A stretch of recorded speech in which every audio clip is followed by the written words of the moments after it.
Why, when I'm into 60s and 70s saloons, American V8s and Italian sports cars, did I rescue an old Mini? And why, when there must be millions of these things around? Just why? Well, maybe why is the answer.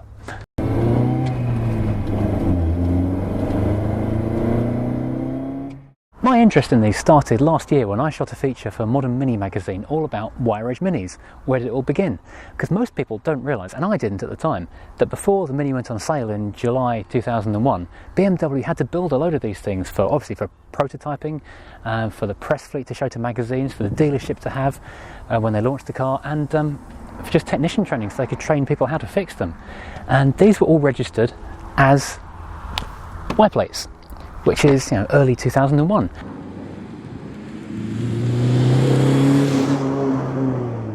After they'd served their purpose, they were sold to the public. They disappeared into the used car network and pretty much got forgotten about until now, where finally these early Minis, these very, very first of the millions that followed, are starting to get a bit of an enthusiast following.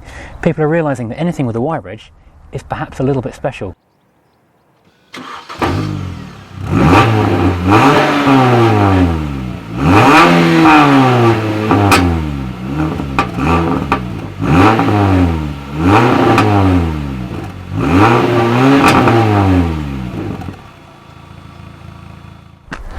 I searched for a few months trying to find a wire edge car, but when I was looking last year, there was not much around. At the moment, there are 3 for sale, and they're all ex-press fleet cars with the OBL number plate. But this one, at the time, was the only one I could find anywhere in the UK. It was in Cambridgeshire, and it had 14 owners, and the last 7 or 8 really hadn't cared much about it. It looks okay now, but that's basically because it's polished up pretty well. There is an awful lot of Meguiars product in this car now.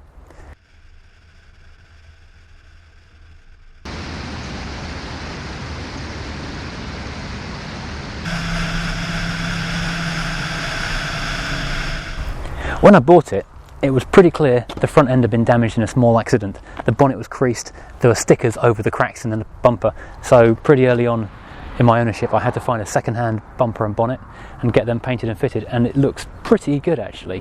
Had a colour-coded strip in between the chrome. Later on it became black for ease of production, but I had to get the paint shop to paint this red to match the original look of the car.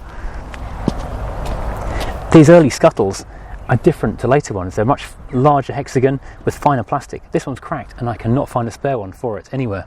Part of the reason I bought this little chili red fun machine is because it's a potential investment, and that's how I got it past my wife really.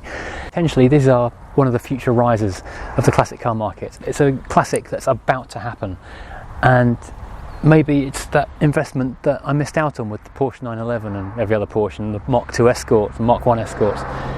Maybe this is the future classic, but the problem is I'm going to struggle to sell this because these things are weirdly addictive.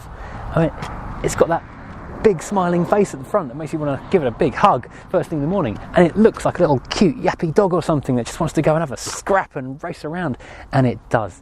These things drive so incredibly, unlike most modern hot hatch cars, which are really firm sprung and firm seats and just make your teeth rattle, but they do hold the road fantastically. This has still got that kind of old school softness to it. You can poodle down the motorway for 100 miles and it's still nice and comfy and soft, but it's still got enough pliance in it that it will just grip around a corner and you can really throw it around and have lots and lots of fun with this thing.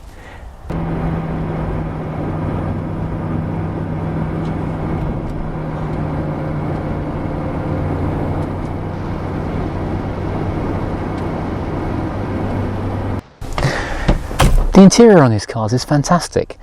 It just fits perfectly, apart from the cup holders, which are terrible and too small to actually put cups in. They are so obviously a Mini when you climb in. The toggle switches, the centre speedometer, it all just screams Mini at you. And these early cars are a little bit different again as well. The first ones had a groove in the seats. This one is just slightly too late by about 2 or 3 days to have that. And this red plastic didn't last long either. Apparently it was very popular in Europe, but not in the UK, but I absolutely love it. This particular car does still need a bit of work to it. The gear knob had to go, the old one was just disgusting.